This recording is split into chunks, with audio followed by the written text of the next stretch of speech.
السلام علیکم دوستو، تو کیسے ہیں آپ لوگ؟ دوستو جیسا کہ آپ سب لوگ یہ جانتے ہیں کہ یہ سوشل میڈیا کا دور ہے اور اس کے ذریعے ہر انسان اچھائی یا برائی ضرور سیکھ رہے ہیں، لیکن جہاں کوئی اس پلیٹ فارم کو استعمال کرتے ہوئے کچھ اچھائی بیان کرتے ہیں، وہیں پر کچھ لوگ اس کے ذریعے سے شیطان کو پروموٹ کرتے نظر آتے ہیں، اور اس مقصد کے لیے ایسی موویز بھی بنائی گئی ہیں جو ہماری آج کی نسلوں کی برین واشنگ کر کے انہیں شیطان کے رستے پر چلنے کا عادی بنا رہی ہیں۔ تو آج ہم ایسی ہی ایک مووی کو بیان کریں گے جس میں خدا کے تصور کو جھٹلایا گیا ہے، لیکن پھر بھی وہ مووی سپر ہٹ رہی۔ آخر اس مووی میں ایسا کیا ہے کہ اس کو دجال سے جوڑا جا رہا ہے؟ اس کے علاوہ ابھی حال ہی میں ریلیز ہونے والی فلم باربی کیا ہے؟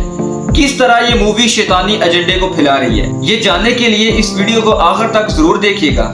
تو دوستو موویز کو دیکھتے ہوئے بہت سے لوگ یہی سوچتے ہیں کہ ہم تو صرف انجوائے کر رہے ہیں، لیکن ایک سمجھدار انسان یہ غور و فکر کرتا ہے کہ میرے آس پاس کیا چل رہا ہے اور اس کا میرے حالات پر کیا اثر پڑے گا، اور اس کے ذریعے وہ ہر منفی چیز سے جو اس کے حالات پر، جو اس کے بچوں پر منفی اثر چھوڑتی ہے، اس سے وہ ان کو بچانے کی کوشش کرتا ہے۔ دوستو 2021 میں ریلیز ہونے والی مووی جرنل میں خدا کو ایک منفی کردار میں دکھایا گیا ہے۔ فلم شروع ہوتی ہے مسجد اقصی کی تباہی اور زمین سے ہیکل سلیمانی کے ظہور کے ساتھ۔ مووی کے اندر اریشم ایک طاقتور کردار تھا جسے نعوذ باللہ خدا کے طور پر پیش کیا گیا تھا، جسے ایک دم سے خیال آتا ہے کہ انسانوں سے بھری ایک دنیا ہونی چاہیے جہاں وہ میری عبادت کرے، تو لہٰذا وہ دنیا کی تخلیق کے لیے بگ بینگ دھماکے کی طرح ایک دھماکہ کرتا ہے۔ اس کے علاوہ اریشم کے اندر اتنی زیادہ توانائی ہوتی ہے کہ اس کو وہ اپنے ہاتھوں کے ذریعے ایک سورج کو بناتا ہے، اور پھر اس کی کشش سے وہ نظام شمسی کو پیدا کرتا ہے جس کے ذریعے زمین وجود میں آتی ہے۔ دوستو فلموں کے اندر ہر مناظر پر پھر وہ چاہے جیسا بھی ہو، بلا شبہ وہ ہر کسی کے ذہن میں اثر ڈالتا ہے، اور خاص طور پر اس طرح کی فلمیں تو دماغ کے اندر ایسے سوال پیدا کرتی ہیں جو لوگوں کو شک میں ڈال دیتے ہیں۔ قرآن پاک میں واضح طور پر اللہ تعالیٰ کا ارشاد ہے کہ اللہ نے آسمانوں اور زمینوں کو 6 دنوں میں پیدا کیا۔ یہ کوئی اتفاق نہیں تھا، بلکہ اللہ تعالیٰ کی بہترین کارسازی تھی۔ انسان اگر غور کرے تو وہ ضرور سمجھ جائے گا کہ کائنات کا وجود میں آنا اتفاقاً ممکن ہی نہیں ہے۔ خیر آگے جا کے اریشم جسے خدا دکھایا گیا ہے، اس نے پودوں سے ارسٹل مخلوق پیدا کی جن کو وہ خداؤں کا درجہ دیتا ہے۔ یعنی اس فلم میں متعدد خداؤں کو دکھا کر اللہ تعالیٰ کی وحدانیت کا انکار کیا گیا ہے، جبکہ اللہ تعالیٰ نے واضح طور پر سورۃ انبیاء میں ذکر کیا ہے کہ اگر آسمانوں اور زمینوں میں اللہ کے علاوہ کوئی دوسرے اور معبود ہوتے تو ضرور یہ سب کچھ درم برم ہو جاتا۔ لہذا عرش کا مالک اللہ ان سب باتوں سے پاک ہے جو یہ لوگ بیان کرتے ہیں۔ دوستو ہالی ووڈ نے اریشم کو ایک ظالم خدا کو دکھایا ہے جس کے ذریعے لوگوں کا برین واش کیا جا رہا ہے۔ اریشم زمین پر ایسی مخلوقات کو رکھنا چاہتا تھا جو اس کی اطاعت کرے۔ پہلے اس نے ڈائناسور کو پیدا کیا اور پھر ان کو ختم کر کے ان سے دوسری مخلوقات کو پیدا کیا جو بظاہر تو بہت زیادہ طاقتور ہوتے ہیں لیکن ناقص العقل ہوتے ہیں۔ ان کے اندر عقل نہیں ہوتی اور وہ دنیا کے اندر ایسا فساد پیدا کرتے ہیں کہ سب کچھ تباہ و برباد کر دیتے ہیں۔ جب سب کچھ ہاتھ سے نکل جاتا ہے تو اریشم نے ایک ایٹرنلز کی ٹیم کو زمین پر بھیجا۔ ایٹرنلز کا خیال یہی ہوتا ہے کہ ہم نے صرف انسانیت کو اس مخلوق سے بچانا ہے۔ یہ مناظر دیکھنے والوں کو بتاتے ہیں کہ خدا ظالم ہو سکتا ہے اور انسانوں کی پرواہ نہیں کرتا، اور یقیناً ہمارا رب اللہ عز و جل بہت رحم کرنے والا ہے۔ دوستو مووی کے اختتام سے پہلے پتہ چلتا ہے کہ انسانیت دو پر لگی ہوئی تھی لیکن اریشم کو ان کی پرواہ نہیں تھی۔ آخر ایٹرنلز لوگوں کو بچانے میں کامیاب ہو گئی۔ ایٹرنلز نے انسانوں کو جدید ٹیکنالوجی کا تحفہ دیا۔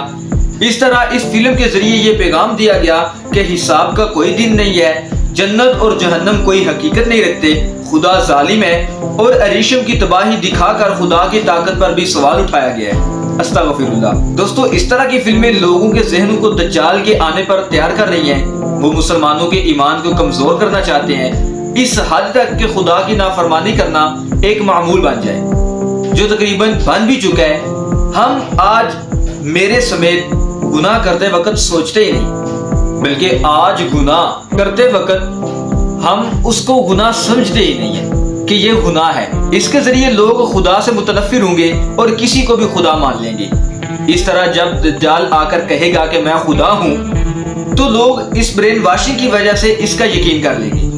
اور جب لوگوں پر قحط ہوگا اور دجال انہیں بارشیں اور غذائیں دے کر کہے گا کہ اگر تم میری عبادت کرو، اور جو لوگ اریشم جیسے کردار پر یقین کر کے سمجھتے ہوں گے کہ خدا ہم پر ظلم کرتا ہے اور جو یہ اریشم ہے یا دجال ہے یہ ہم کو بچا سکتے ہیں، اور وہ اس پر یقین کر لیں گے۔ دوستو دجال کے لیے بہت سارے شر پسند لوگ کام بھی کر رہے ہیں، جن میں سب سے اوپر ایلومیناتی ہیں جو شیطان کے لیے ایک ہموار راستہ تیار کر رہے ہیں۔ ایسی فلمیں لوگوں کو یاد دلاتی ہیں کہ یہ کائنات اور یہ آسمان و زمین کا بننا محض ایک اتفاق تھا، اس کے علاوہ اور کچھ نہیں۔ موت، جنت، جہنم کا کوئی تصور نہیں ہے اور فیصلے کا کوئی دن نہیں ہے، یعنی حساب کتاب کا۔ لیکن اللہ تعالیٰ نے فرمایا کہ سور پھونکا جائے گا، یہ وہ دن ہے جس سے ڈرایا جاتا تھا۔ اس دن پر ہر شخص اس طرح آئے گا کہ اس کے ساتھ ایک ہانکنے والا ہوگا اور ایک گواہی دینے والا۔ حقیقت یہ ہے کہ تو اس معاملے کی طرف سے غفلت کا شکار ہوا پڑا۔ سورۃ کہف آیات نمبر 20 تا 22۔ دوستو اس فلم پر کافی سارے سوال اٹھائے گئے تھے، لیکن ان سب کو پس پشت ڈال کر صرف یہ بول دیا گیا کہ یہ محض ایک صرف کہانی ہے، یہ صرف ایک فلم ہے، اس کے علاوہ اس کا کوئی تصور نہیں ہے۔ اس کے ذریعے لوگوں کو چپ کروا دیا گیا۔ ہم اس پر یقین نہیں کرتے، صرف دیکھ کر انجوائے کر رہے ہیں۔ تو دوستو آپ سب کو پتہ ہی ہے کہ انسان کے ذہن پر اس کے ارد گرد کے ماحول کا بہت زیادہ اثر پڑتا ہے، بہت زیادہ اس کو یہ چیزیں اثر انداز کرتی ہیں کہ وہ دیکھ کیا رہے، وہ اٹھ بیٹھ کن لوگوں کے ساتھ رہے۔ تو دوستو آپ کا اس بارے میں کیا خیال ہے؟ اپنی قیمتی رائے کا اظہار کمنٹ سیکشن میں ضرور کیجیے گا۔ تو آئی ہوپ کہ آپ کو یہ ویڈیو ضرور پسند آئی ہوگی، اور اگر آپ اسی طرح کی انٹرسٹنگ ویڈیو دیکھنا اور سننا پسند کرتے ہیں تو چینل کو سبسکرائب کریں۔ Thanks for watching this video. اب ہم ملتے ہیں اسی طرح کی نیو انٹرسٹنگ ویڈیو میں، تب تک کے لیے اپنا بہت سا خیال رکھیے گا۔ اللہ حافظ۔